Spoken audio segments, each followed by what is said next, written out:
والصلاة والسلام على الحسن المجتبى والحسين المظلوم وأهل بيته الطيبين الطاهرين المعصومين المظلومين المنتجبين المنتخبين لا سيما بقية الله في الأراضين روحي وأرواح العالمين لتراب مقدمه الفداء ولعنة الله على أعدائهم أجمعين. أما بعد، قال الله تعالى في كتابه الكريم: بسم الله الرحمن الرحيم.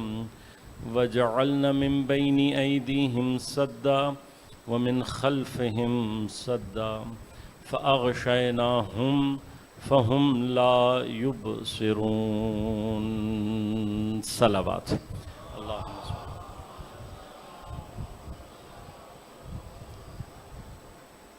مومنین کرام، سامعین محترم، عزیزان گرام قدر، اس سال کے محرم الحرام کے عشرہ اولیٰ میں غیبت امام زمان عجل اللہ تعالی فرجہ الشریف اور کربلا کے عنوان سے ہماری گفتگو کا سلسلہ جاری.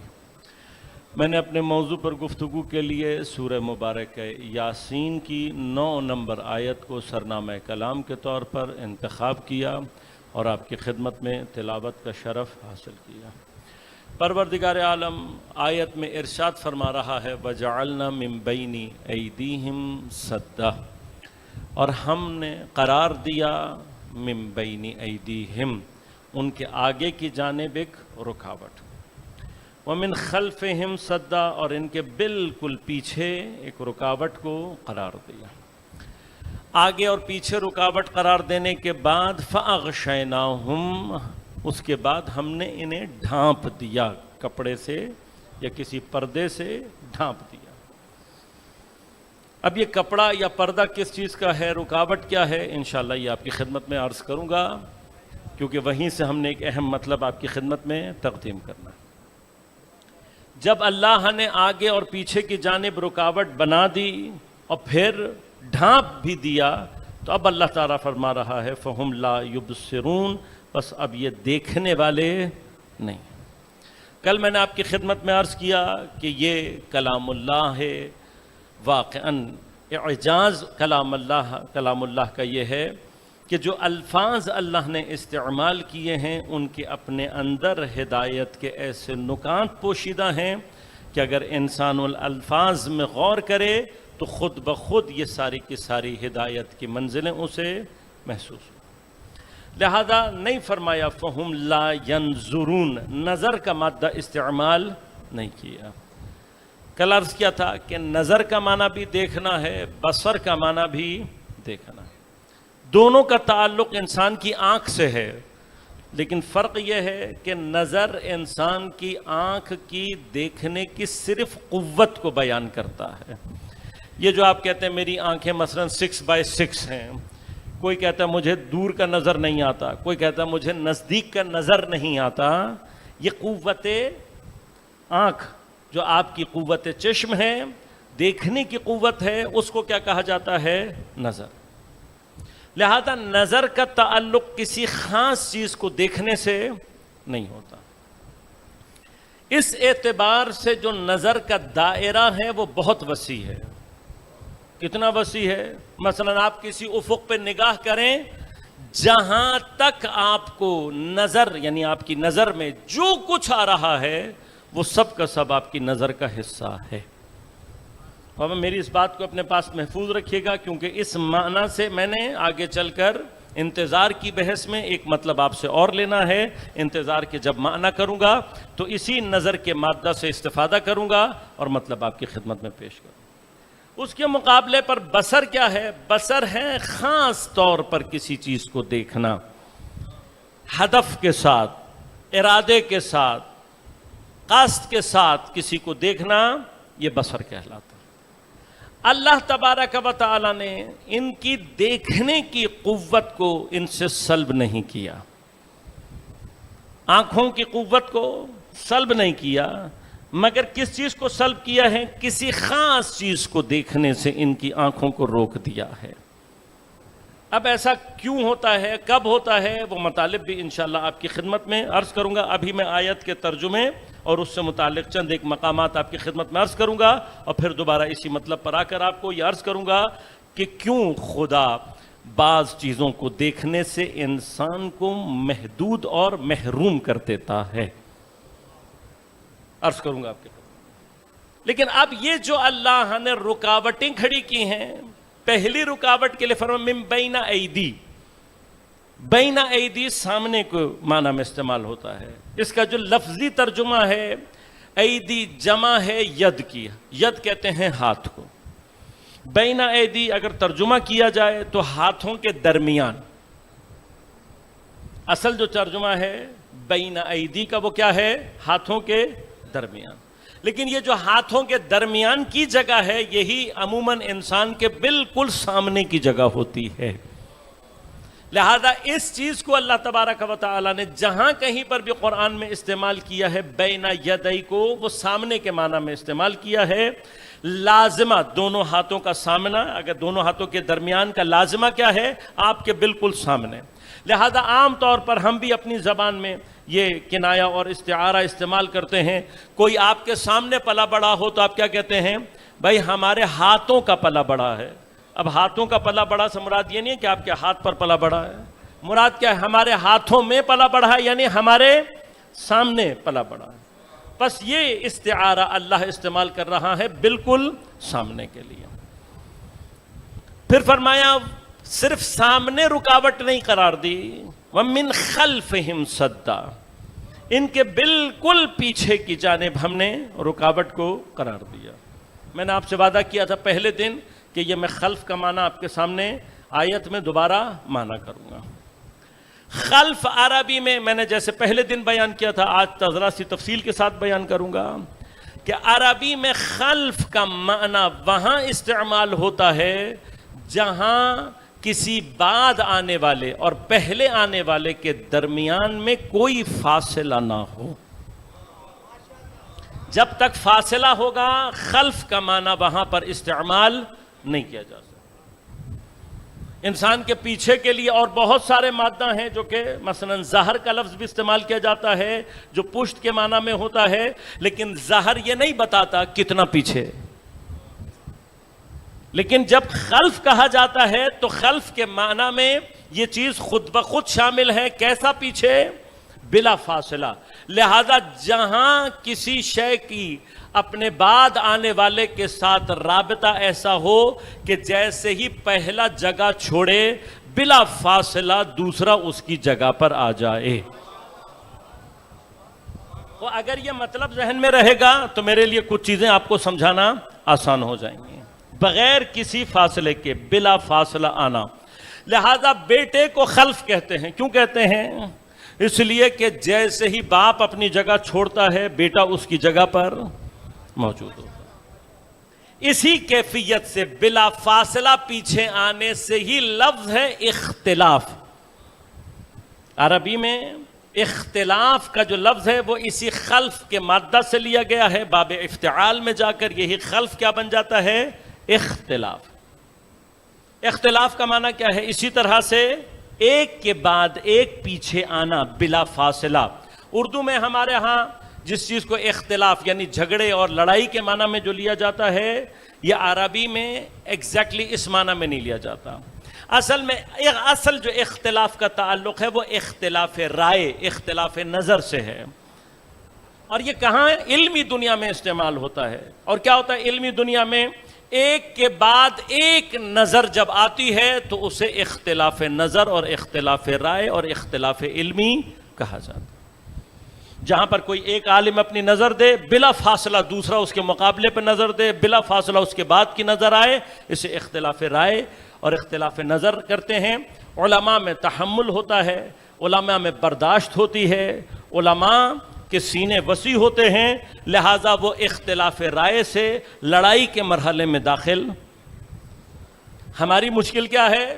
ہمیں اپنے علاوہ کسی کی بات صحیح نہیں لگتی، لہذا جیسے ہی کوئی ہم سے اختلاف رائے اور اختلاف نظر کرتا ہے، چونکہ ہم کم ظرف ہیں، ہمارے سینے تنگ ہیں، ہم کم نظر ہیں، لہذا کیا ہوتا ہے، ہم سے کسی اور کی رائے برداشت نہیں۔ لہذا لڑائی جھگڑا اختلاف کے بعد ہم کرتے ہیں، علماء اختلاف کے بعد لڑائی جھگڑا نہیں کرتے۔ اب جہاں اختلاف کے بعد وسعت نظری ہو، وسعت قلبی ہو، وسعت وجودی ہو، برداشت ہو، تحمل ہو، تو پھر یہ اختلاف کیا کرتا ہے، یہی اختلاف علم کو وسعت دینا شروع کر دیتا ہے۔ لہذا یہاں پر ایک مطلب بیان کر رہا ہوں، ایک حدیث جس کو عام طور پر غلط معنی میں تعبیر کیا جاتا ہے، اس میں بھی یہیں پر حد کرتا چلا جاؤں۔ پیغمبر اکرم صلی اللہ علیہ وآلہ وسلم سے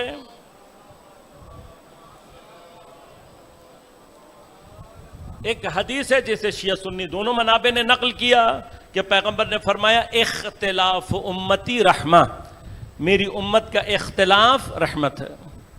اب ہم نے غلط ترجمہ کیا کیا، ہم نے سمجھا کہ شاید نعوذ باللہ من ذالک امت کا لڑائی جھگڑا یہ رحمت ہے، نہ، مراد یہ نہیں ہے۔ اس سے جو دو مراد ہیں، وہ ایک مراد تو وہ ہے جو میں نے ابھی آپ کی خدمت میں بیان کیا۔ اختلاف کا معنی یہاں پر کیا ہے کہ اختلاف رائے، اختلاف علمی، لہذا پیغمبر کی امت میں علماء کے درمیان میں یہی اختلاف رائے، یہی اختلاف نظر علم کی وسعت کا باعث بنتا ہے، اور علم ترقی کرتا ہے۔ اب جب علم ترقی کرتا ہے تو یہ رحمت ہے۔ لڑائی جھگڑا، دست و گریباں ہونا، یہ رحمت۔ دوسرا اختلاف کا معنی کیا ہے، ایک کے بعد ایک آنا، یعنی ایک دوسرے سے میل ملاپ رکھنا۔ اختلاف کا دوسرا معنی کیا ہے، ایک دوسرے کے گھر آنا جانا، اسے بھی اختلاف کہتے ہیں۔ اب یہ معنی پہ میں آپ کی خدمت میں عرض کروں گا ایک نکتہ، اور پھر تیزی کے ساتھ آگے بڑھوں گا۔ اسی معنی میں ایک کے بعد ایک کا آنا، آگے پیچھے آنا جانا کرنا، اسی معنی میں قرآن نے فرمایا کہ اللہ کی آیات میں سے کیا ہے، اختلاف اللیل والنہار۔ اب اختلاف اللیل والنہار سے مراد رات اور دن کا جھگڑا نہیں ہے، رات اور دن کی لڑائی نہیں ہے۔ اختلاف اللیل والنہار سے جو مراد ہے وہ کیا ہے، جیسے ہی لیل، رات اپنی جگہ چھوڑتی ہے، بلا فاصلہ دن اس کی جگہ پر موجود ہوتا ہے، جیسے ہی دن اپنی جگہ چھوڑتا ہے، بلا فاصلہ رات اس کی جگہ پر موجود ہوتی ہے۔ یہ بلا فاصلہ ایک دوسرے کے پیچھے آنا، اسی کو خلف کہتے ہیں، اسی سے اختلاف ہے۔ اب یہ بات یہاں تک پہنچا دی تو اب ایک درجہ اور آگے بڑھاؤں گا۔ اس اختلاف کا معنی کیا ہے، بلا فاصلہ آنا جانا، یعنی ایک جگہ چھوڑ کر جائے، دوسرا بلا فاصلہ اس کی جگہ پر ہو، اسے کہتے ہیں اختلاف۔ اختلاف اللیل و نہار کا معنی میں نے آپ کی خدمت میں کر دیا۔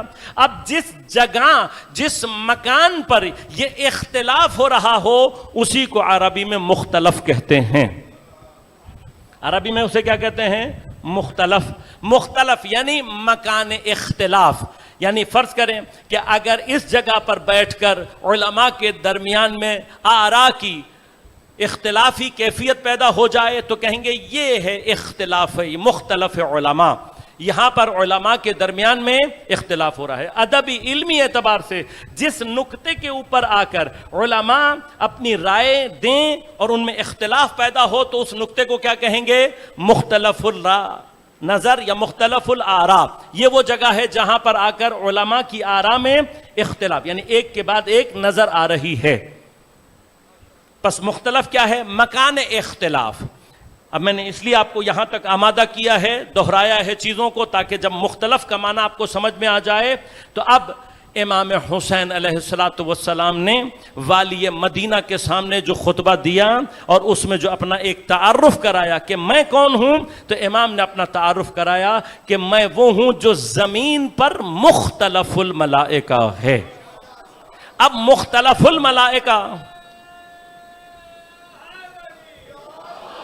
مختلف الملائکہ کا معنی کیا ہوا، مختلف الملائکہ کا معنی یہ ہوا کہ زمین پر وہ ذات کہ جو مکان اختلاف ملائکہ ہے۔ اختلاف ملائکہ سے یہاں پر دوبارہ مراد خدا نخواستہ ملائکہ کا آپس میں جھگڑا نہیں ہے، ملائکہ کا ایک دوسرے سے دست و گریبان ہونا نہیں ہے، بلکہ مراد کیا ہے، ایک کے بعد ایک کا آنا۔ لہٰذا مختلف الملائکہ کا مطلب یہ ہے، امام اپنا تعارف یہ کہہ کر کرا رہے ہیں کہ زمین پر وہ مکان، زمین پر وہ مکان کہ جہاں پر ایک کے بعد ایک فرشتہ آتا ہے، وہ میں ہوں جس کے پاس یہ ہے۔ میرے پاس آتے ہیں ملائکہ، اور کس کیفیت کے ساتھ آتے ہیں؟ ابھی ایک فرشتہ آ کر گیا نہیں ہوتا، دوسرا اس کے پیچھے کھڑا ہوتا ہے۔ لہذا اب غور کیجئے گا، اگر امام زمین پر مختلف الملائکہ ہے، ملائکہ کے آنے اور جانے کی جگہ ہے، تو جب آپ شب قدر میں پڑھیں گے کہ پروردگار فرماتا ہے کہ اس شب میں تنزل الملائکۃ والروح فیہا باذن ربہم من کل امر، کہ اللہ تبارک و تعالی تمام ملائکہ کو بھیجتا ہے، نازل کرتا ہے زمین پر، اور وہ سارا امر لے کر آتے ہیں۔ تو اب ڈھونڈنے کی ضرورت نہیں ہے، فرشتوں کے آنے کے مقام کو زمین پر تلاش کر لو، صاحب امر خود بخود مل جائے گا۔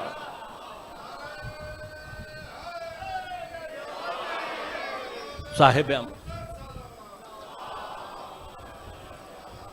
جس مکان میں سارے کے سارے علماء ملائکہ، جس جگہ پر سارے کے سارے ملائکہ آ رہے ہیں، وہ مکان زمین پر مختلف الملائکہ۔ امام کی ذات ہے، معصوم کی ذات ہے، اور اگر سارے کا سارا امر لے کر ہی اس کے پاس آ رہے ہیں تو زمین پر اس صاحب امر کو امام کہتے ہیں۔ اب یہ ہے معنی اختلاف کا، لیکن اسی سے ایک اور معنی ہے، اسی لفظ خلف سے معنی ہے، لفظ کو اشتقاق کیا گیا ہے، وہ لفظ ہے خلیفہ، جو آپ نے عام طور پر کئی مرتبہ سنا ہوا ہوگا۔ خلیفہ کسے کہتے ہیں؟ خلیفہ کے لیے بھی اب یاد رکھیے گا، یہ ایک علمی مسئلہ ہے، اس میں کوئی کسی بھی قسم کی، نہ کسی کی توہین مقصد، نہ کوئی جسارت مقصد، کوئی بات نہیں ہے۔ عربی کی اگر ابتدا اور لغت کی بنیادی چیزیں بھی کوئی جانتا ہو تو اسے یہ بات معلوم ہونی چاہیے کہ خلیفہ لفظ استعمال ہی وہاں پر ہوتا ہے جہاں اصل کے جانے کے بعد جانشین بلا فاصلہ اس کی جگہ پر آ جائے۔ لہذا خلیفہ کے لیے اردو میں عام طور پر کیا لفظ استعمال کیا جاتا ہے؟ جانشین۔ سرکاری طور پر کیا لفظ استعمال کیا جاتا ہے؟ قائم مقام۔ یہ عام طور پر استعمال کیا جاتا ہے۔ بڑے بڑے جتنے بھی عہدے ہیں، بڑے بڑے تمام عہدوں پر ہمیشہ اس عہدے دار کے ساتھ اس کا ایک قائم مقام بنایا جاتا ہے۔ مثلا صدر کی جگہ قائم مقام صدر، وزیر اعظم کے ساتھ وزیر اعظم کا قائم مقام وزیر اعظم۔ اب غور کیجئے گا، یہ جو قائم مقام صدر بنایا گیا ہے، یہ جو قائم مقام وزیر اعظم بنایا گیا ہے، کیا مقصد ہوتا ہے؟ مقصد یہ ہوتا ہے کہ جیسے ہی صدر جائے گا کسی دورے پر، کسی کام سے، خدا نخواستہ بیمار ہو جائے، یا اچانک فرض کریں خدا نخواستہ مر جائے، ان میں سے کسی بھی کنڈیشن میں جیسے ہی صدر کی جگہ خالی ہوگی، قائم مقام بلا فاصلہ اس کی جگہ پر آ جائے گا، بلا فاصلہ۔ لہذا عام طور پر اب چونکہ مسئلہ کیا ہوتا ہے، اگر صدر چلا جائے اور قائم مقام نہ موجود ہو تو پورا نظام اختلال کا شکار ہو جائے گا۔ نظام کو اختلال سے بچانے کے لیے عقل کیا کہتی ہے کہ قائم مقام پہلے سے بنا کر رکھو، کیونکہ اگر مثلا پہلا چلا گیا اور اس کے جانے کے بعد کوئی شورا، کوئی اجماع، کوئی اور طریقہ کار اختیار کر کے کوئی انتخاب، کوئی الیکشن، کچھ بھی کیا جائے، سلیکشن کی جائے، الیکشن کیا جائے، شورا بنائی جائے، اجماع بنایا جائے، کچھ بھی کیا جائے، اگر پہلے کے جانے کے بعد یہ عمل کیا جائے گا تو پھر یہ اس کا جانشین نہیں کہلائے گا، یہ اس کا خلیفہ نہیں کہلائے گا، یہ اس کا قائم مقام نہیں کہلائے گا۔ کیوں؟ اس کی سلیکشن الگ سے ہوئی ہے، اس کے اوپر الیکشن الگ سے ہوا ہے، جیسے وہ صدر تھا اسی طرح سے یہ بھی الیکٹ ہو کر۔ لہذا جب ایک حکومت جاتی ہے اور اس حکومت کے جانے کے بعد، انتخابات کے بعد اس دوسری حکومت آتی ہے، تو کیا کبھی آپ نے آنے والی حکومت کو پہلی حکومت کا جانشین کہا؟ کیوں نہیں کہتے؟ اس لیے کہ جو خود انتخاب کے ذریعے سے آیا ہے، جو خود سے آیا ہے، اسے کبھی بھی جانشین نہیں کہتے، اسے کبھی بھی قائم مقام نہیں کہتے۔ عربی میں بات کر لوں، اسے کبھی بھی خلیفہ تو اب تو اتنا سا مسئلہ تو حل ہو جائے نا بھائی، جس کو آپ نے اجماع سے منتخب کیا ہے وہ کبھی خلیفہ ہو ہی نہیں سکتا. بھائی آپ کے نام دینے سے خلیفہ تھوڑی ہوگا. ہاں مثلا کسی فیملی کا نام خلیفہ رکھ دیں، آپ کے ہاں ہیں بھی شاید، تو کیا نام رکھنے سے یہ خلیفہ ہو جائیں گے؟ نہیں. آپ اپنے الیکشن کرنے کے بعد کسی اور شخص کو منتخب کرنے کے بعد اگر اس کو خلیفہ کا نام دے رہے ہیں، آپ کے نام رکھنے سے وہ خلافت کا مستحق کیوں؟ خلیفہ کی شرط کیا ہے؟ خلیفہ کی شرط یہ ہے کہ وہ اصل کی زندگی میں ہی بنایا جاتا ہے، یہ پہلی شرط ہے. دوسری شرط کیا ہوتی ہے کہ اسی خاطر کہ وہ بلا فاصلہ ہو اسے بنایا جاتا ہے، اور پھر یہ بلا فاصلہ کیفیت ایسی چونکہ اصل کی زندگی میں ہوتا ہے، جیسے ہی اصل ہٹتا ہے یہ فوراً اس کی جگہ پر آ جاتا ہے. اب اس میں دوسرا مرحلہ، جب آپ قائم مقام بنا رہے ہوتے ہیں اصل کے لیے تو آپ اصل کو دیکھتے ہوئے قائم مقام بناتے ہیں. یعنی جب کسی کو قائم مقام بنایا جاتا ہے، مثلا کسی پارٹی نے اپنا وزیر یا اپنا صدر بنایا، اب وہی پارٹی جب قائم مقام بنا رہی ہوگی تو کیا دیکھے گی؟ کہ بھئی یہ صدر کے عہدے کے لیے، اس وزارت عظمیٰ کے عہدے کے لیے اسی جیسا تلاش کرو جو اس جیسی صلاحیتیں رکھتا ہو، تاکہ اگر یہ چلا جائے تو وہ بلا فاصلہ اس کے امور کو آگے جاری رکھ سکے. لہذا اصل چیز کیا ہوتی ہے جسے خلیفہ یا جانشین بنایا جاتا ہے؟ وہ اصل جیسا ہوتا ہے، وہ اصل جیسا ہوتا ہے. اور دوسری بات، اس کے اندر صلاحیت ہوتی ہے کہ وہ اس کے امور کو آگے بڑھا سکے. اب یہ تو نہیں ہوتا کہ صدر جائے اور جو کوئی بھی آ کر صدر کی کرسی پر بیٹھ جائے آپ اس کو نائب صدر مان لیں. کبھی یہ ہوتا ہے؟ کہیں پر یہ نہیں ہوتا. بس یاد رکھنا، مسند پر بیٹھنے سے خلیفہ نہیں بنتا، صلاحیت کے ہونے سے خلیفہ بنتا ہے. تو اب میں بحث میں نہیں، اب میں اس بحث میں نہیں جانا چاہتا کہ آپ پیغمبر کے بعد اگر مسئلہ خلافت کو حل کرنا چاہتے ہیں اور واقعاً خلافت کے بارے پر بات کرنا چاہتے ہیں تو پہلے خلافت کے معنی سمجھ تو لو، اس کے بعد خلیفہ تلاش کرنا.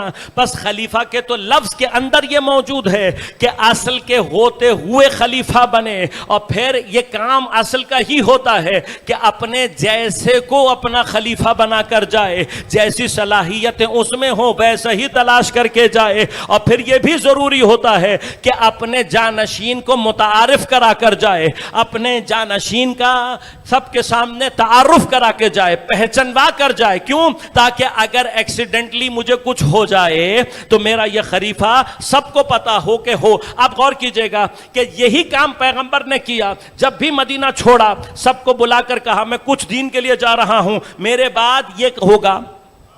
کئی دفعہ ہوا نا، ہر جگہ یہ کیا. جو نبی مدینہ کچھ دن کے لیے چھوڑے تو سب کے سامنے اپنا خلیفہ بتا دیتا ہے. جب اسے معلوم تھا کہ میں دنیا چھوڑنے والا ہوں تو کیا اسے معلوم نہیں تھا کہ میرے بعد میرے خلیفہ کا ہونا ضروری ہے؟ بھئی یہ تم کہہ رہے ہو، تاریخ کچھ اور کہہ رہی ہے. ہمارا نبی وہ ہے کہ جو مدینہ خالی کرے تو بغیر خلیفہ کے نہیں کرتا. جب اسے معلوم ہو گیا کہ میں دنیا سے جانے والا ہوں تو غدیر کے میدان میں 1.25 لاکھ کا مجمع روک کر دھوپ میں کھڑا کر کے پالان کے منبر پر اپنے جانشین کا تعارف یہ کہہ کر کرایا، من کنت مولا ہو فہذا علی جن مولا.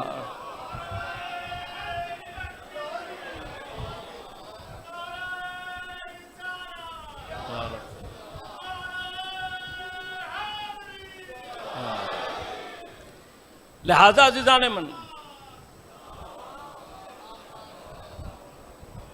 اب پیغمبر جانتے ہیں کہ میرے بعد میری جیسی صلاحیتیں رکھنے والا کون ہے. لہٰذا ایسا نہیں ہے کہ پیغمبر نے صرف خلیفہ کا اعلان کیا ہو، بلکہ اپنے تمام امور کی ذمہ داری جسے دے کر گئے ہیں وہ میرا مولا علی ابن ابی طالب علیہ السلام ہیں. تمام امور کی. اب لوگ کہتے ہیں کہ اگر حضرت امیر خلیفہ تھے تو آگے بڑھ کر اپنے آپ کو اس جگہ پر کیوں نہیں بیٹھایا؟ تو میں نے بھی عرض کر دیا، مسند پر بیٹھنے سے خلیفہ نہیں بنتا، اپنی صلاحیتوں سے بنتا ہے. جو پیغمبر کی زندگی میں خلیفہ بنا دیا گیا ہے اسے کوئی ضرورت نہیں ہے کہ وہ امت کے اجماع کی طرف نگاہ کرے یا اپنے لیے لوگوں کا انتظار کرے. جسے اللہ اور نبی بنا دے اسے امت کی ضرورت باقی نہیں رہتی. لیکن اب ایک مرحلہ اور یہیں پر عرض کروں گا، کیونکہ ایک مرحلہ جب گفتگو کر دیا میری گفتگو سے مربوط بھی ہے، تو اب اس کو ذہن میں رکھیے گا. پروردگار آواز دے کر کہتے ہیں سورہ مبارکہ بقرہ میں، وَإِذْ قَالَ رَبُّكَ لِلْمَلَائِكَةِ إِنِّي جَاعِلٌ فِي الْأَرْضِ خَلِيفَةً. اے میرے حبیب وہ وقت یاد کرو جب تیرے پروردگار نے فرشتوں سے کیا کہا، إِنِّي جَاعِلٌ فِي الْأَرْضِ خَلِيفَةً. اے میرے حبیب تیرے پروردگار نے فرشتوں سے کہا کہ میں زمین پر اپنا خلیفہ بنانے جا رہا ہوں. اب میں نے خلافت کی اور خلیفہ کی جو بھی ڈیفینیشن آپ کے سامنے پیش کی، اس میں شرط کیا ہے؟ جب اصل جاتا ہے تو خلیفہ آتا. اصل فوت ہو جائے، کسی مکان سے کسی دوسرے مکان میں چلا جائے، پہلا مکان اس کے ایکسیس میں نہ رہے، تو پھر اسے اس اعتبار سے اپنے خلیفہ کی ضرورت. سوال، خدا کو خلیفہ کی ضرورت کیوں؟ نہ خدا نے مرنا ہے. وہ ذات ہے کہ جس کے لیے موت کا تصور بھی نہیں ہے اور امکان بھی نہیں. الذی لا یموت، وہ ذات کہ جس کے لیے موت کا نہ تصور ہے اور نہ امکان. تو جب مرنا ہی نہیں ہے خدا نے تو پھر خلیفہ کی ضرورت کیا؟ پھر وہ کون ہے؟ علی کل شیء قادر، ہر شے پر قادر، علی کل شیء محیط، ہر چیز پر احاطہ رکھنے والا ہے. کوئی جگہ خالی ہو تو خلیفہ کی ضرورت پڑے. تب خلیفہ کوئی ضرورت اللہ کو کیوں ہے؟ یہ مسئلہ ہے. اس مسئلے کو سمجھنا اس لیے ضروری ہے کہ خود کچھ مقامات یہاں پر علمی اعتبار سے بھی واضح ہو جائیں اور پھر کچھ معاملات ہمارے حساب سے بھی واضح ہو جائیں. تو اب ایک مرتبہ کسی جگہ پر نہ پہنچ پانا یا کسی جگہ پر ایکسیس نہ ہونا انسان کی مجبوری کے اعتبار سے. ہم مجبور ہیں، یہاں پر موجود ہیں تو وہاں موجود نہیں ہیں. یہ ہماری مجبوری ہے کہ جب ہم ایک جگہ پر ہیں تو دوسری جگہ پر موجود نہیں ہیں. لہٰذا ہم جب کسی جگہ کو خالی کرتے ہیں تو یہ ہماری مجبوری. لیکن کبھی کبھار مجبوری نہیں ہوتی، کمال کا تقاضا یہ ہوتا ہے. وہ ذات با کمال اتنی ہوتی ہے کہ اس کا مسئلہ نہیں ہوتا، ادنا اور نیچے کی سطح کے اندر قابلیت نہیں ہوتی کہ وہ اس سے رابطہ پیدا کر سکے. وہ پروردگار عالم، وہ ذات ہی لامحدود ذات، اس کے کمالات کی تعداد بھی لامحدود اور ہر کمال اپنے اندر لامحدود. بس ایسی با کمال کمال مطلق لامحدود ذات، اس کے کمال کا تقاضا یہ ہے کہ وہ اپنے بندوں کی ایکسیس میں نہیں آ سکتا. ہم رابطہ پیدا نہیں کر سکتے خدا سے، یہ ہماری مشکل ہے. لہذا اب چونکہ ہم رابطہ پیدا نہیں کر سکتے خدا سے، تو خدا جس طرح سے خالق مطلق ہے، اسی طرح سے رب ہے، اسی طرح سے رشید ہے، اسی طرح سے ہادی ہے. لہذا وہ قرآن میں ارشاد فرماتا ہے ان علینا للہدی، ہدایت پہنچانا ہماری ذمہ داری ہے.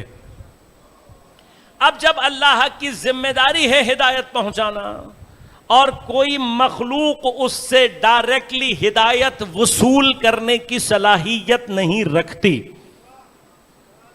تو اب اس کے ہادی مطلق ہونے کا تقاضا یہ ہے کہ وہ ایسی مخلوق اور اپنے درمیان کسی کو اپنا خلیفہ قرار دے. خدا کو خلیفہ کہاں چاہیے؟ ان تمام مخلوقات کے درمیان میں چاہیے کہ جو ساری کی ساری مخلوقات خدا سے مستقیماً رابطہ پیدا نہیں کر سکتے. ان سب کے لیے، ان سب سے رابطہ ایجاد کرنے کے لیے، اب چونکہ ہمارے اندر صلاحیت نہیں ہے، لیکن خدا لطیف ہے، کریم ہے، رحیم ہے، یہ اس کے رحم اور لطف کا تقاضا ہے کہ وہ اپنے اور ہمارے درمیان کسی کو قرار دے. یہ درمیان میں آنے والا اللہ کا خلیفہ کہلاتا ہے. اب یہ ہو گیا اللہ کا خلیفہ. کون ہے؟ کہ جس کو اللہ جس سے وحی کے ذریعے سے رابطہ کرتا ہے اور پھر وہ اللہ سے لی ہوئی ہدایت کو ہم اور آپ تک پہنچاتا ہے. وَجَعَلْنَا مِنْهُمْ أَئِمَّةً يَهْدُونَ بِأَمْرِنَا. اللہ ہے جو کہ اماموں کو منتخب کرتا ہے، بناتا ہے. کس لیے بناتا ہے؟ يَهْدُونَ بِأَمْرِنَا، تاکہ وہ لوگوں کی ہدایت کرے ہمارے امر سے. خوب اب ایک یہاں پر سوال ہے، یہ سوال بھی عام طور پر نوجوانوں کے ذہن میں زیادہ آتا ہے. بزرگ اتنا دبا چکے ہوتے ہیں سوال کہ پھر وہ اٹھتا نہیں، لیکن کبھی نہ کبھی ذہن میں رہا ہوتا ہے. ان میں سے ایک سوال یہ ہوتا ہے کہ بھئی اللہ تبارک و تعالیٰ نے ان انبیاء اور معصومین کو ہی یہ صلاحیت کیوں دی؟ اللہ تعالیٰ مثلا ہمیں بھی یہ صلاحیت دے دیتا، وہی ہمارے اوپر بھی ڈائریکٹ آ جاتی تو کنفیوژن کی ضرورت ہی نہیں تھی. ہم اللہ تعالیٰ سے ڈائریکٹ پوچھتے، وہی ہمارے اوپر بھی آ جاتی اور ہم بھی ہدایت پر عمل کر لیتے. تو اب یہاں بحث تفصیلی ہے، لیکن میں اختصار کے ساتھ صرف مقام عرض کروں گا، کیونکہ میں نے ایک مقام عرض کرنا ہے اور پھر گفتگو کو آگے بڑھاؤں گا انشاءاللہ. مقام کیا ہے کہ دیکھیے اللہ تبارک و تعالی نے جب اس کائنات کو خلق کیا تو اللہ تبارک و تعالی چونکہ خالق مطلق ہے، لہذا امکان کی دنیا میں جو بھی چیز ممکن ہو سکتی ہے وہ خلق ہو گئی. بس جو بھی آپ کو ممکنات نظر آ رہے ہیں یہ سارے کے سارے چونکہ صلاحیت وجود رکھتے تھے علم خدا میں، اس لیے یہ خلق ہو گئے. ناممکن اسے کہتے ہیں جو صلاحیت وجود نہیں رکھتا، ممکن ہی نہیں ہے اس کے لیے، لہذا اسے ناممکن کہتے ہیں. وہ خود کبھی وجود میں آ ہی نہیں سکتا، اس کے اپنے اندر صلاحیت وجود نہیں ہے. اب اگر کوئی یہ کہے مثلا کہ اللہ تبارک و تعالی کیا اس ناممکن کو صلاحیت وجود نہیں دے سکتا، جیسے ہی آپ یہ بات کہیں گے اگر اس کے اندر صلاحیت وجود آ جائے تو ناممکن نہیں رہے گا. تو ناممکن نہیں ہے نا. اگر صلاحیت وجود پیدا کر لی تو پھر ناممکن نہیں ہے. ممکن اگر ہے تو صلاحیت وجود رکھتا ہے. ناممکن کا معنی ہی یہ ہے کہ صلاحیت وجود نہیں رکھتا. لہذا یہ بات اپنے ذہن میں کلیئر کریں. اب یہاں پر کیا ہوتا ہے، مثلا ہم عام طور پر کنفیوز ہو جاتے ہیں وہاں پر آ کر جہاں پر کچھ چیزوں کو ہم ناممکن سمجھ رہے ہوتے ہیں لیکن وہ ناممکن ہوتی نہیں ہے، ہمارے لیے ناممکن ہوتی ہے. اب جب اللہ اسے کر کے دکھا دیتا ہے تو ہم سمجھتے ہیں کہ اللہ ناممکن کو بھی ممکن کر سکتا ہے. یہ عقلاً غلط ہے بات، کیونکہ اگر ناممکن ہے تو پھر نہیں ہو سکتا. ہم مثلا ہمارے لیے آگ ٹھنڈی نہیں ہو سکتی، لہذا ہم سمجھتے ہیں کہ ناممکن ہے، لیکن اللہ نے کر کے دکھا دی. ہم سمجھتے ہیں کہ پانی کو چیرا نہیں جا سکتا، لیکن اللہ نے کر کے دکھا دیا. اب ہماری نسبت ناممکن ہے. ہم سمجھتے ہیں کہ پتھر میں کوئی چیز گاڑی نہیں جا سکتی، اللہ اپنے بندے کے ساتھ کروا دیتا ہے. ہم سمجھتے ہیں کہ ممکن نہ. یہ ناممکنات نہیں ہے، یاد رکھیے گا. ہماری نسبت ہو سکتا ہے، عقلاً ناممکن نہیں ہے. جب ہم کسی شے کو ناممکن کہہ رہے ہوتے ہیں تو وہ ہوتی ہے جو عقلاً ناممکن ہوتی ہے، اور جو عقلاً ناممکن ہو وہ کبھی بھی وجود میں آنے کی صلاحیت نہیں رکھتی. یہ میں تاکید سے اس لیے کہہ رہا ہوں کہ ہمارے بچے جب یونیورسٹی کالجوں میں جاتے ہیں تو ان سے اس طرح کے سوال کیے جاتے ہیں، کنفیوز ہو جاتے ہیں. یہ ممبر کی ذمہ داری ہے کہ ہم اپنے بچوں کو یہاں سے سکھا کر بھیجیں تاکہ ان کا عقیدہ، یہی تو اصل جہاد ہے اس ممبر کا، اس کا اصل کام ہی یہی ہے. لہذا بچوں سے عام طور پر ایک سوال کیا جاتا ہے کہ مثلا کیا خدا ایسا پتھر بنا سکتا ہے جسے خود نہ اٹھا سکے؟ عام طور پر کیا ہوتا ہے، لوگ کنفیوز ہو جاتے ہیں. وہ اگر نہیں بنا سکتا تو طاقت پر، خالقیت میں مسئلہ ہے، اور اگر بنا لے اور اٹھا نہ سکے تو پھر قدرت میں مسئلہ آتا ہے. اب اس کا جواب کیا ہے اب خود سوچئے گا کہ کیا ایسا پتھر بننے کی صلاحیت رکھتا ہے جسے خدا نہ اٹھا سکے؟ رکھتا ہے صلاحیت؟ خدا کی قدرت کیا ہے؟ خدا کی قدرت ہے لامحدود. اب ایسا پتھر کہ جسے خدا نہ اٹھا سکے، اسے لامحدود سے آگے نکلنا ہوگا. لامحدود میں آگے نکلنے کا کوئی تصور ہوتا ہی نہیں ہے. میں لامحدود سے آگے نہیں نکلتا. لہذا اب اس کا جواب کیا ہے؟ آپ اس کا جواب یہ دیں، کہنا قبلہ بعد میں بات کریں گے کہ خدا بنا سکتا ہے یا نہیں، اٹھا سکتا ہے یا نہیں. پہلے خود بتاؤ ایسا پتھر وجود میں آنے کی صلاحیت رکھتا بھی ہے یا نہیں؟ بس یہاں فاعل کی فاعلیت کا مسئلہ نہیں ہے، قابل کی قابلیت کا مسئلہ ہے. اس کا جواب ہی یہی ہے. لہذا حضرت امیر علیہ السلام سے کسی نے اسی طرح کا سوال پوچھا، کہا یا علی، کیا ایسا خدا کر سکتا ہے کہ دنیا کو ایک انڈے میں بند کر دے، نہ انڈے کا سائز بڑا ہو نہ دنیا کا سائز چھوٹا ہو؟ تو حضرت نے جواب کیا دیا؟ حضرت نے کہا یاد رکھ، خدا سے ناتوانی کی نسبت دینا صحیح نہیں ہے. یہ کہنا کہ نہیں کر سکتا یہ خدا کے لیے جائز نہیں ہے، لیکن جو تو کہہ رہا ہے وہ ممکن نہیں ہو سکتا. اس کی اندر صلاحیت نہیں ہے. کیوں؟ کہ دنیا اتنی چھوٹی ہو نہیں سکتی. اگر چھوٹی ہو جائے تو دنیا نہیں، انڈا بڑا ہو نہیں سکتا.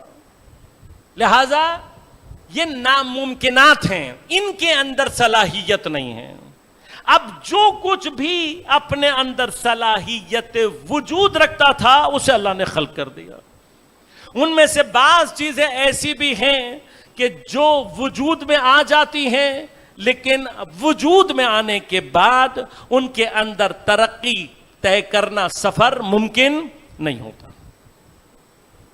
لیکن اللہ کیا ہے؟ حاضر. اب جتنے بھی جمادات ہیں، پتھر ہیں، پودے ہیں، حیوانات ہیں، یہ سب اللہ نے خلق کیے، اور جو بھی اللہ نے خلق کیا وہ اپنے اندر کمال رکھتا ہے. سب کچھ با کمال ہے. اللہ تعالیٰ نے کوئی چیز ایسی نہیں بنائی کہ جو با کمال نہ ہو. لیکن ان تمام چیزوں کا مسئلہ یہ ہے کہ جو کمال ان کے اندر ہے، یہ اس کمال کے درجے سے اپنے آپ کو آگے نہیں بڑھا سکتے. کبھی بھی اپنے کمال کو آگے نہیں بڑھا سکتے.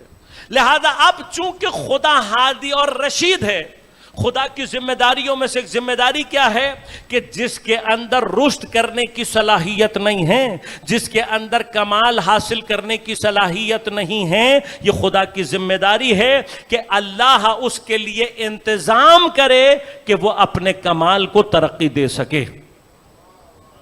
یہ ذمہ داری ہے خدا کی.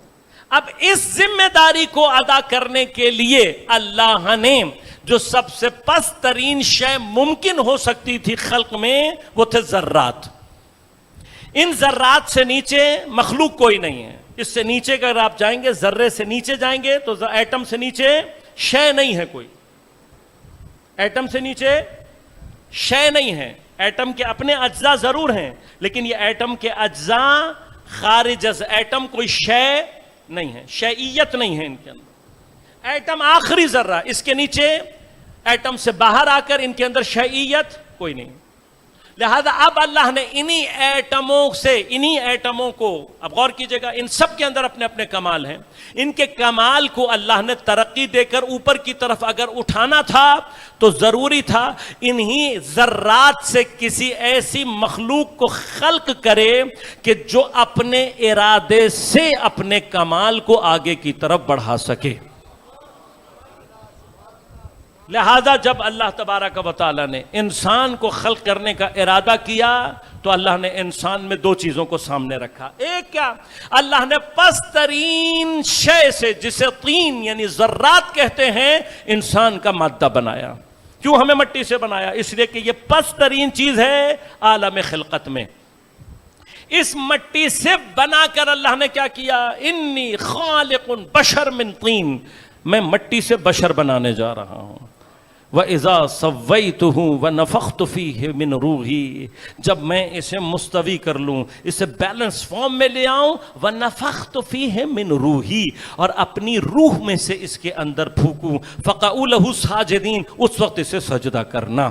یہ جو اللہ نے اس جسم مادی میں جسے پست ترین ذرات سے بنایا، اس کے اندر اپنی روح بھیجی. اس روح کا سب سے بڑا کمال یہ ہے کہ اس کے اندر عقل موجود ہے. اب اس عقل کو اگر اللہ وحی سے مرتبط کر دے تو پھر اس عقل کے اندر یہ صلاحیت نہیں رہتی کہ وہ ذرات کو اپنے ساتھ ترقی دے کر جائے. کیوں؟ اس لیے کہ یہاں پر اس کا ارادہ محدود ہو جاتا ہے. لہٰذا ضرورت تھی کہ اللہ ایک ایسی مخلوق عطا کرے جسے اللہ جاہل پیدا کرے، ایسی مخلوق پیدا کرے جسے ضعیف پیدا کیا جائے، جس کے بدن میں کوئی کمال نہ ہو، جو اس اعتبار سے سب سے پست ترین مرحلے پر ہوں، اور پھر اسے اللہ عقل عطا کرے. اس عقل کے ذریعے سے وہ اپنے ارادے سے ترقی کرے، اپنے ارادے سے اللہ کی اطاعت کے ذریعے سے اپنے کمال کو آگے کی طرف بڑھائے. اب مسئلہ یہ تھا کہ اس عقل والی مخلوق کو ہدایت دینے کے لیے بھی کسی کی ضرورت تھی، لہٰذا ہمارے اور اپنے درمیان اس نے معصومین کو اپنا خلیفہ بنایا. اب غور کیجئے گا، اللہ نے، اب غور کیجئے گا، اس کو سمجھیے گا، میں اس مقام تک آپ کو لانا چاہتا تھا. بس ہمارے اور اللہ کے درمیان میں معصوم خلیفہ خاص ہے. ہمارا کام کیا ہے؟ ہم نے کرنا کیا ہے؟ یہ جو ہم سے کہا جا رہا ہے کہ تم نماز پڑھو، روزہ رکھو، اتنی سختیاں کرو، ان سب کا فائدہ کیا ہے؟ فائدہ بھی ہے یہ جو اللہ نے آپ کو خلق کیا ہے، ہر بندہ جو اللہ نے خلق کیا ہے خاص خلق کیا ہے. کوئی ایک بندہ بھی ایسا نہیں ہے جو اللہ نے عام خلق کیا ہو. اب اگر آپ کے ذہن میں میرے پچھلے سال کی مجالس ہوں تو وہاں میں نے تفصیل سے اس مسئلے کو حل کیا تھا آپ کی خدمت میں کہ ہر بندہ، انسانوں میں سے کوئی دو اللہ نے ایک جیسے خلق نہیں کیے. اس کا معنی کیا ہے؟ ہر بندہ اللہ نے خاص بنایا ہے. اللہ کے نزدیک کوئی عام نہیں ہے. اگر کوئی اپنے آپ کو عام سمجھ رہا ہے اپنے خالق کی توہین کر رہا ہے. کوئی عام نہیں ہے، سب خاص ہیں، سب خاص ہیں اللہ کی نظر میں. لہٰذا اللہ تعالیٰ کیا کہتا ہے؟ ان خاصوں کے درمیان میں میری نظر میں سب سے زیادہ خاص کون ہے؟ فرمایا انما اکرمکم عند اللہ اتقاکم. تمہارے درمیان میں میرے لیے خاص وہ ہے جو جتنا متقی ہوگا میرے نزدیک وہ اتنا ہی خاص ہوگا. اب یہ متقی خاص ہے، سید خاص، معذرت کے ساتھ، بہت معذرت کے ساتھ سادات کی خدمت میں، سید ہونا خاص نہیں ہے، شیخ ہونا خاص نہیں ہے، کسی اور ذات سے ہونا خاص نہیں ہے، عالم ہونا، کوئی چیز اللہ کے نزدیک خاص نہیں ہے. اللہ کے نزدیک خاص کیا ہے؟ وہ جو کہ متقی ہوں. اب ہو سکتا ہے کہ کوئی جھاڑو لگانے والا متقی ہو، وہ اللہ کی نظر میں خاص ہے. اور میں اتنا بڑا اما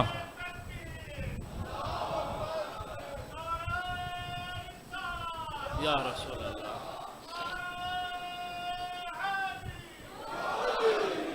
اب خاصیت کیا ہے تقویٰ کے اندر؟ بس یہاں تک آپ کو لے کر آؤں میں. یہ خاصیت یہ ہے، انسانوں کی خاصیت یہ ہے کہ اللہ نے ان کو وحی سے نہیں جوڑا، ہم وحی کے ذریعے سے اللہ سے متصل نہیں ہیں، لہٰذا ہمارے پاس ایک خاص ارادہ اور ایک خاص اختیار ہے.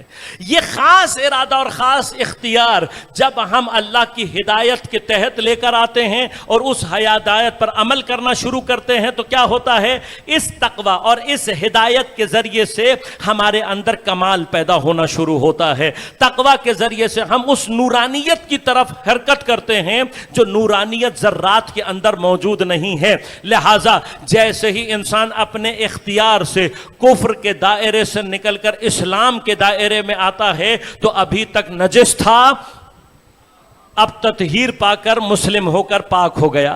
اب پاک ہونے کے بعد یہ جیسے جیسے تقویٰ کے مدارج میں آگے بڑھتا چلا جائے گا، تطہیر کے ذریعے سے اس کے اندر نورانیت بڑھتی چلی جائے گی. بس ایک مقام ایمان تقویٰ میں وہ آتا ہے کہ جہاں مومن اتنا پاکیزہ اور نورانی ہو چکا ہوتا ہے کہ جب وہ پانی سے وضو کرتا ہے تو اللہ اس کے اسی پانی کے قطروں سے جو اس کے بدن کے وضو کے مرحلے میں بدن سے چھو کر زمین پر گر رہے ہوتے ہیں، خدا ان قطروں کو اتنی نورانیت عطا کر دیتا ہے کہ ان قطروں سے فرشتے خلق ہونا شروع ہو جاتے ہیں.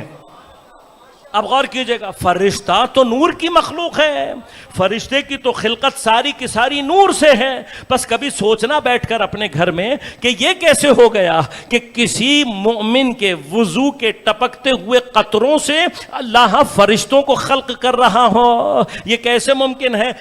روایت شیعہ اور سنی دونوں مصادر میں بیان ہوئی ہے، لہذا اختلاف کا کوئی مورد نہیں ہے. تمام عالم اسلام نے اتفاق کیا کہ پیغمبر نے فرمایا کہ مومن جب وضو کرتا ہے اس کے وضو کے قطروں سے اللہ تبارک و تعالی فرشتوں کو خلق کرتا ہے. تو میں سوال کر سکتا ہوں نا، فرشتہ تو نور کی مخلوق ہے، پانی مادہ ہے، اس پانی کے اندر یہ خاصیت کیسے پیدا ہوئی؟ تو اب سب مل کر یہ کہیں گے پانی کے اندر یہ صلاحیت نہیں تھی. جیسے ہی مومن نے اس کو استعمال کیا، مومن کا اس کو اپنی عبادت کے لیے استعمال کرنا اس کو وہ نورانیت عطا کر دیتا ہے کہ یہ مادے کے مرحلے سے باہر نکل کر اتنی نورانیت اختیار کر لیتا ہے کہ پھر اس کے اندر یہ صلاحیت پیدا ہو جاتی ہے کہ اس سے فرشتہ خلق ہو. یہاں تک لیا. اب یہ دیکھا آپ نے مومن کیسے اپنی ترقی کے ساتھ ساتھ مادے کو ترقی دے رہا ہے. تو پس عزیزو، اگر ایک عام مومن کے پانی کے قطروں میں، وضو کے پانی کے قطروں میں اتنی نورانیت ہو کہ وہ فرشتے کو خلق کر سکتا ہو، تو جس خاک میں سید الشہداء کا خون ملا ہوا ہو وہ خاک شفا کیسے نہیں ہو سکتی؟ وہ خاک کیسے زندگی تقسیم نہیں کر سکتی؟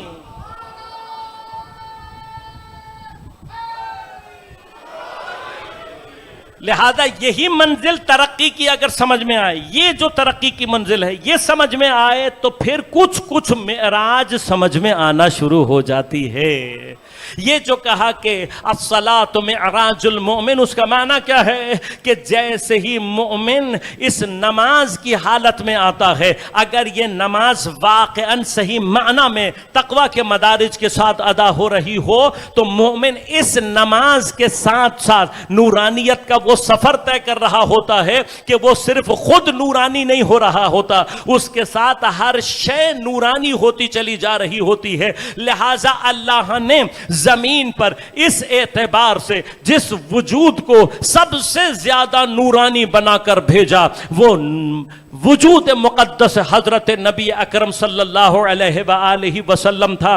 جب یہ وجود اس عالم مادہ میں آیا تو اب ضروری تھا کہ پروردگار بتائے کہ ترقی کرنے کے مراحل میں جب ترقی ہوتی ہے تو اس کا انداز کیسا ہوتا ہے. لہٰذا اللہ نے اسی کو بھیج کر ایک مرتبہ دوبارہ اپنے پاس دعوت پر عرش پر بلایا. جب عرش پر بلایا تو فرشتہ جو مقرب ترین تھا اسے ساتھ رکھا. ساتھ رکھتے رکھتے ایک مقام پر آ کر جناب جبرائیل نے ٹھہر کر کہا یا رسول اللہ میں اس سے آگے نہیں جا سکتا. کیوں جناب جبرائیل؟ کہا اس سے آگے جاؤں گا تو جل جاؤں گا.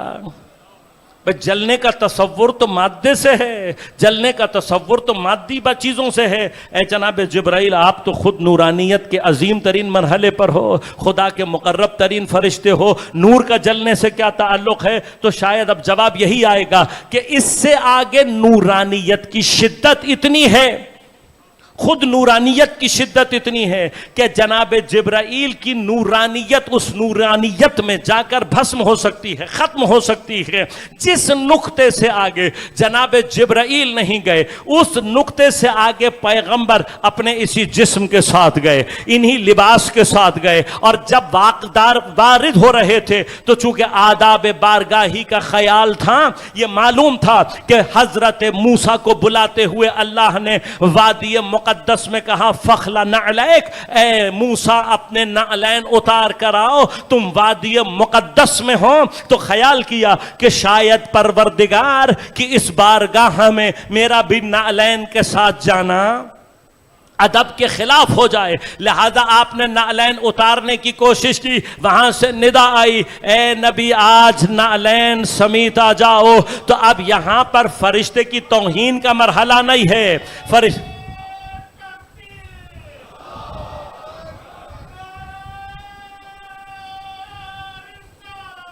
یا رسول اللہ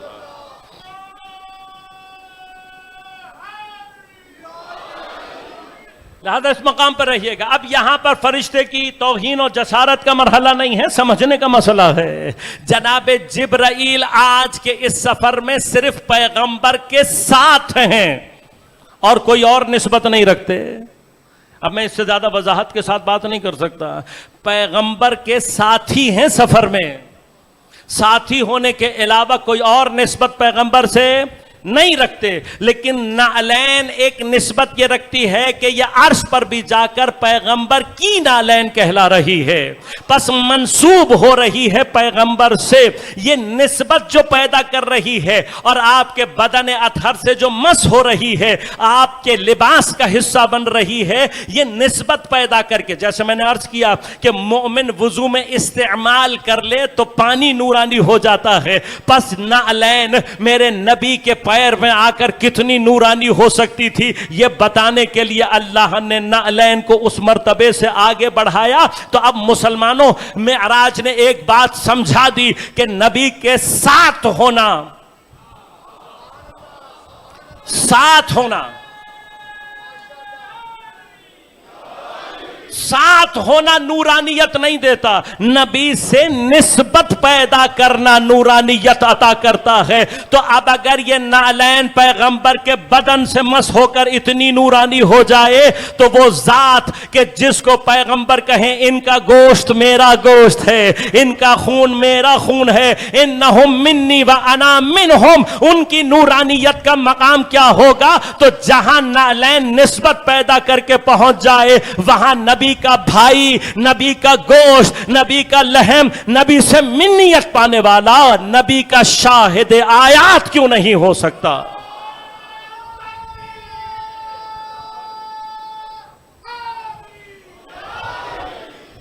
لہذا عزیزوں، کل انشاءاللہ یہیں سے گفتگو کو آگے شروع کروں گا کہ اب یہ مقام خلافت اللہ ہی یہ عام ہے، ایک عام خلافت ہے جو اللہ تبارک و تعالی نے ہمیں اور آپ کو، ہمارے اور آپ کے ذمہ ہے.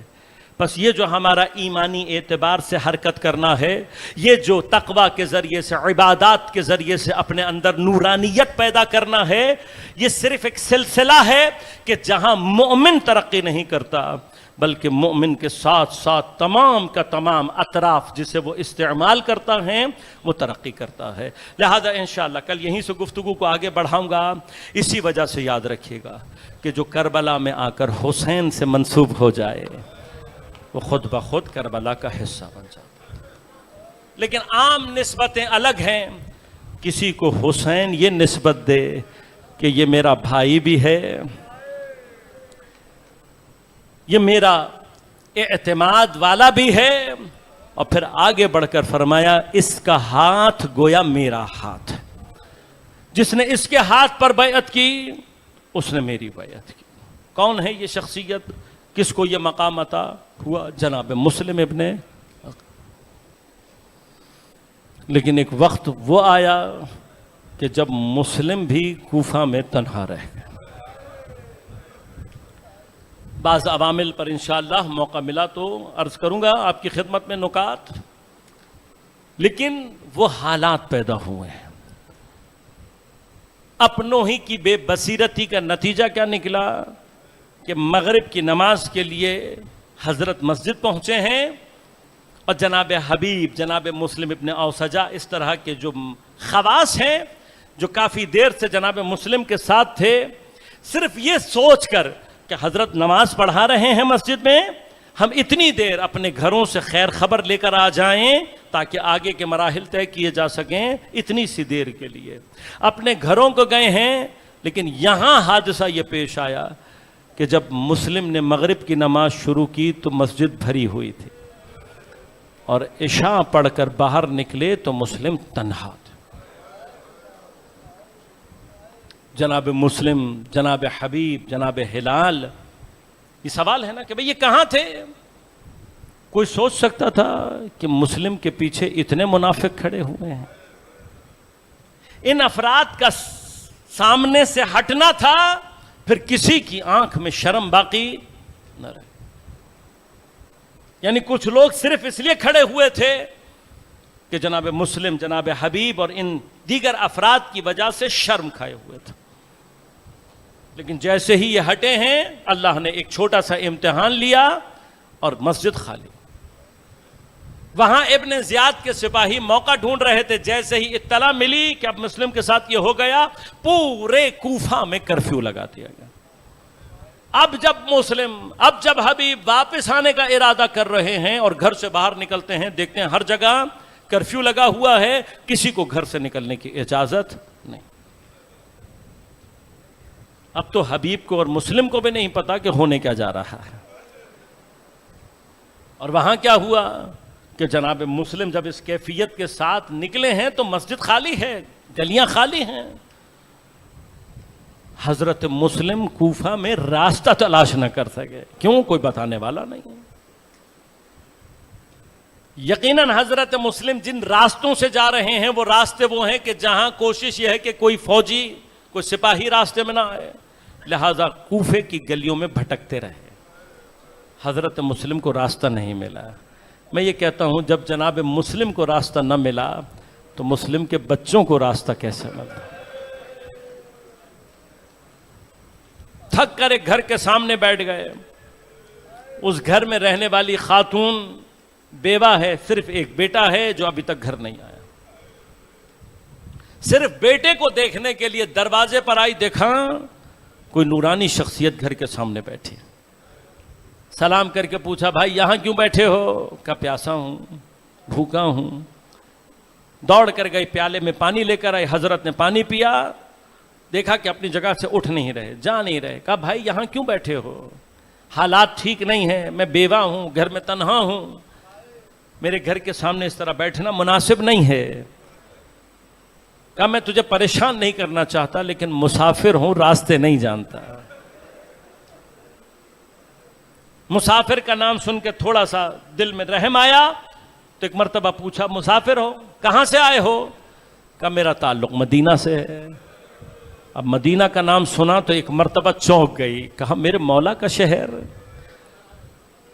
میرے مولا حسین کے شہر سے آیا ہے. تو اب دل اور نرم ہوا. کہا بھائی حسین کے مدینہ سے آئے ہو، کہاں کے رہنے والے ہو؟ مدینہ میں کس محلے سے تعلق ہے؟ فرمایا بنی ہاشم سے. بنی ہاشم کا نام سننا تھا، ایک مرتبہ کانپ گئی. کہ بنی ہاشم یہ تو مولا حسین کا خاندان ہے، آپ کا کیا تعلق ہے امام حسین سے؟ کیا نام ہے آپ کا؟ کہ مجھ غریب کو مسلم ابن عقیل کہتے ہیں. بس مسلم کا نام سننا تھا، ایک مرتبہ زمین پر بیٹھ گئی، رو کر کہتی ہے مولا مجھے معاف کر دینا، میں آپ کو جانتی پہچانتی نہ تھی، انجانے میں کوئی غلطی ہو گئی ہو تو مولا مجھے معاف کر دیجیے گا. مولا میں کوئی خدمت کر سکتی ہوں تو مجھے بتائیے. فرمایا کہ میرا کوئی گھر نہیں ہے، مجھے یہاں کوئی جانتا نہیں ہے، کچھ پناہ کی ضرورت ہے. ایک مرتبہ حضرت کو لے کر آئی، گھر کے تہ خانے میں چھپا دیا. پھر رو کر کہنے لگی مولا میرا بیٹا ناسبی ہے، میں نہیں جانتی، میں نے تربیت میں کوئی کمی نہیں کی تھی لیکن کچھ وجاہات پر ناسبی ہو چکا ہے، دشمن اہل بیت ہے، اخلاق اچھا نہیں ہے. مولا بس کوشش کیجیے گا آپ کی اطلاع نہ ہو. رات کو بیٹا آیا اور کسی وجہ سے اسے معلوم ہو گیا کہ حضرت موجود ہیں. ایک مرتبہ ماں کے سامنے چپ چاپ سو گیا، لیکن فجر سے پہلے ہی جب ماں اٹھی تو دیکھا بیٹا بستر پر نہیں ہے. پریشان ہو گئی لیکن اسے یقین نہیں تھا کہ اس کا بیٹا ایسی حرکت کر سکتا ہے. لیکن اس ملعون نے اٹھ کر جا کر ابن زیاد کے گھر میں اطلاع دے دی، جسے تم ڈھونڈتے پھر رہے ہو میرے گھر میں ہے. بس ابھی سورج طلوع نہیں ہوا تھا کہ ایک مرتبہ اطراف میں گھوڑوں کے ٹاپوں کی آواز اور فوجیوں کی آواز آنے لگی. ایک مرتبہ حضرت مسلم دعا سے فارغ ہوئے، ایک مرتبہ اپنا لباس پہنا، تلوار ہاتھ میں لی، جانے لگی. تو آنے آگے بڑھ کر ایک مرتبہ دامن کو تھام کر کہا مولا آپ کو باہر خطرہ ہے، مجھے معاف کر دیجئے گا، مجھے نہیں پتا تھا میرا بیٹا یہ حرکت کرے گا، لیکن مولا بہتر یہ ہے آپ باہر نہ جائیں. مسلم نے کہا تو نہیں جانتی یہ کون سی قوم ہے، یہ